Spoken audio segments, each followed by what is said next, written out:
In my past life as a soccer coach, once you win a national championship, everybody wants to come play for you. Really not true. Once you pay them $25,000 a year in scholarships, everybody wants to come play for you. And parents would always come to me and they'd say, okay, my son or my daughter wants to come play at your university. What is it that we have to do? What are you looking for? And being the Socratic professor that I am, well, what does your son or daughter do? What do they do really well that we'd be interested in? And typically their answers are, well, they've got great vision. They're really good. They can see the entire field. Or my daughter is the fastest player. There's nobody that can beat her. Or my son's got a great left foot or really, really great in the air and can head every ball. I'm like, yeah, not bad.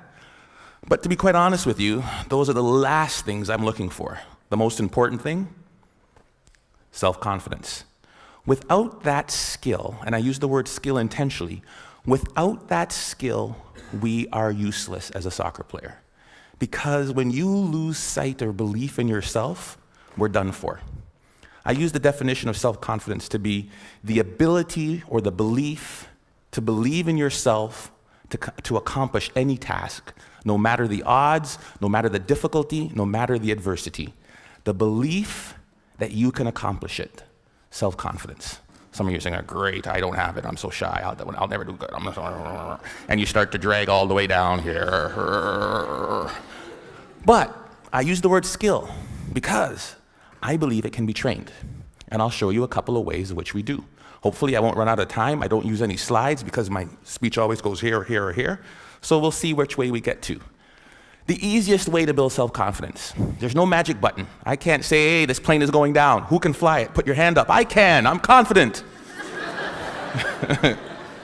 Repetition, repetition, repetition. Right?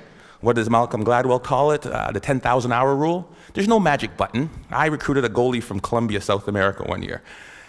Big, tall, 6'3" man. He had hands like stone. I thought he was like Flipper. Every time I throw him the ball, down onto the ground. I was like, oh my God, we're in trouble. Simple solution. Get to the wall, kick a ball against the wall and catch it. Kick the ball against the wall and catch it. His goal was 350 a day for 8 months. He came back, his hands were calloused, the moisture on his hands were literally gone. He is now playing in Europe. Magic? No. Repetition, repetition, repetition. The problem is we expect to be self-confident, but we can't be unless the skill or the task we're doing is not novel, is not new to us. We want to be in a situation where we've had so much pressure in that, and what I mean, because pressure builds diamonds, we want to be in a situation where, hey, I've done this 1,000 times. I did my speech, and I practiced in front of the mirror. Hey, I'm sounding good. And then I read in front of my kids and my wife. I was like, oh gosh, got a little nervous. And then I get in front of Glenn Gould. Oh my goodness, I'm a little more nervous. By the time I get to the ACG, where 2,500 people, can't say anymore, right? 2,500 people, where 2,500 people are there, I won't have a single ounce of nervousness because of my ability to practice, right? Over and over and over again. The problem with repetition is, how many of us bail after the first bit of failure? How many of us bail after the first bit of adversity? Edison was on that video. And depends who you ask, there's anywhere from 1,000 to 10,000 tries to build that light bulb. 1,000 to 10,000. J.K. Rowling should be on that video. You know how many publishers she took her Harry Potter book to? I believe the number was 12 or 13. I'm pretty confident, but after 2 or 3 no's, I'd be like, dang it. After 6 or 7, I'm like, maybe not. Definitely after 9 or 10, I'd be looking to be a soccer coach or something else beside an author. Right? I mean, 12 times somebody said no. But practice, practice, practice, and do not accept failure. Maybe it shouldn't be repetition. Maybe the answer should be persistence. Because we all repeat something, but very few of us really will persist. So that's one way to build self-confidence. Get out there. Do what you want to do and do not accept no. The other one is self-talk. We all have a self-talk tape that plays in our head. Anybody go shopping and put on a pair of pants this week? If you're a woman, the first thing that always comes, damn, I look fat in these pants. And if you're a man, it's the opposite. Oh God, I have no muscle, I'm so flabby, right? We all have this tape that plays in our head. As a student, if they asked me the question, it was like, oh, gee, please, professor, don't pick me. I don't know the answer. I look down, right? If you're let me tell you something, and The VP of Business Admin is here, so I shouldn't repeat this, but when they hired me as National Athletic Director, I sat in an architect's meeting, and I am about as dumb as a post when it comes to anything to do with numbers and angles. And they're like, the fundibulator valve of the architectural, what do you think, Dr. Joseph? Let me look into that for you and get back to you. Right? I was sitting, oh, God, please don't ask me. We all have this negative self-talk that goes in our head. Guess what? There's enough people that are telling us we can't do it, that we're not good enough. Why do we want to tell ourselves that? We know for a fact that thoughts influence actions. We saw it there with the video Dr. Levy showed, right? We know that our thoughts influence actions. Why do we want to say that negative self-talk to ourselves? We need to get our own self-affirmations. Muhammad Ali, what was his self-affirmation? I am the greatest. Who else is going to tell you?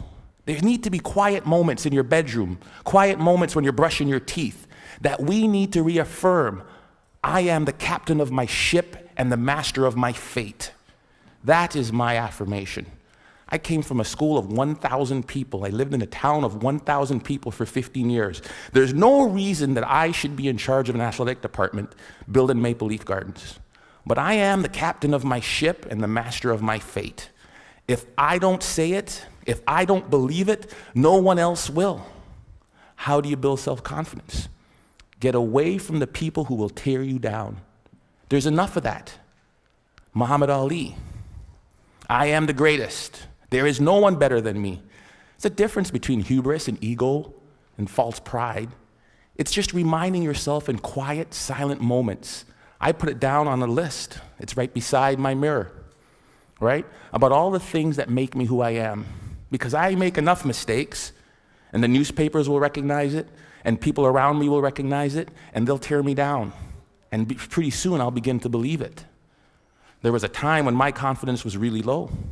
There was a time when I took this job, when I came from Iowa, I don't know if I could do it. I had to bring out my self-confidence letter. A letter I wrote to myself when I was feeling good. Ivan, congratulations on getting your PhD before 40. I am 40, under. Congratulations on winning a national championship. Good job on raising 3 good kids and marrying the right woman. I wrote a letter to myself. It was my own brag sheet, my own letter about the things I was proud of. Because there are moments, and we'll all experience them in our career, in our life, and our job hunting and our relationships, when we are not feeling good about who and what and where we are. And I had to bring out that letter and read it time and time again for a period of about 2 weeks to weather me through that storm. It was important. Stop the self-talk, the negative self-talk. If you'll watch, you'll see some athletes, they'll have a little bandage or a little brand around them. Lance Armstrong's a perfect one. What's his self-affirmation? Live Strong isn't a brand. It was to remind him of who he was. Live strong. Then it came a brand. He would move that from one arm to the next arm when doubt and fear came into his mind. Live strong. Put it on there. Let's go. We'll all have it. Replace it. 2 ways to build self-confidence. Worried about my time, I'm going to tell you of one way that you can build self-confidence in others. We are coaches and educators. We are teachers. We are people who will create value in the world. And in doing that, we are critical by the nature of what we do. I am a coach. I want you to score a goal. Ball went over high. Dang it, the ball went high. Thank you, coach. I know that. Feedback tells me that. So what do? I need you to put your elbow or here. I need you to put your knee over the ball. I need to follow through. Boom, land, great. Notice I never made it as a professional. What can we do? We fix mistakes. When I'm fixing that mistake, Johnny, this is terrible. You need to bend your knee. You need to do this. What have I done to Johnny's self-confidence? Bend your knee. Think of this. Next thing you know, Johnny's crushed. Ignore what Johnny does wrong and find Bob or Sally or Frida over here. Great goal, Frida. I loved how you kept your knee low, you followed through, and you landed like this. Great job. Johnny, great. Johnny's not demoralized. His confidence isn't shot. And what I've done is I've built up Frida's. Imagine how we could change the way we parented kids. Instead of, get that glass off the counter, what's wrong with you? If we catch them while they're good. Great job. Great job. Thank you, Alice, for taking your glass to the counter. It sounds simple, but we forget about it. Or as educators, or somebody as a team, if we manage to praise the positive behavior that we wanted to reinforce. We forget it. It sounds so simple. Catch them when they're good. We forget it. It's simple. Here's what they did. There was a study in Kansas that did this. They did video, and we all do video, and we showed the video of them doing the run of the play. This goal happened because the basket wasn't protected. We didn't rotate here right. We needed to do this, and then to cover the slot. And if that's the baseline, improvement of the Kansas State team went like this. Then they said they ignored all of that, and they just showed them the times they did it right. The times they did it perfect, that presented no goals, spoke to the same points, improvement went like that. It changed and revolutionized the way we as coaches interact with our student athletes. We can apply that to the business world, we can apply that to our student group works, we can apply that to our management teams easily. Catch them when they're good. Last and certainly not least, my son is really good at this. Self-confident people interpret feedback the way they choose to. I asked my son, who is by the far terrible athlete, gets it from his dad. The games, they win 5-0. How was the game? Oh, great, I scored 3 goals, I got 2 assists. I'm like, I did not see him touch the puck. But he has his own perception of how he did. I love it, right? I'm that guy. I'm like, I remember when I was taking when I met my wife, it was in the Commons. Polly, would you like to go to the movies? Ladies, dingle, dingle, dingle. And she goes, no. I ask her again, because I think that she just hasn't seen me in the right light. Maybe that's not the wrong shirt on, right? Because I'm interpreting that the way I want to interpret it. Finally, I ask her out again. She gives me this one comment, right? Or she sent it through her friend, because that's the way you did it back then. She wouldn't date you unless it was the last person on Earth, the hell was freezing over, there was a small chance we had to save the planet Earth. Some people's like, there's no chance. I'm like, you're saying there's a chance. Right? Because that's how I'm going to interpret it.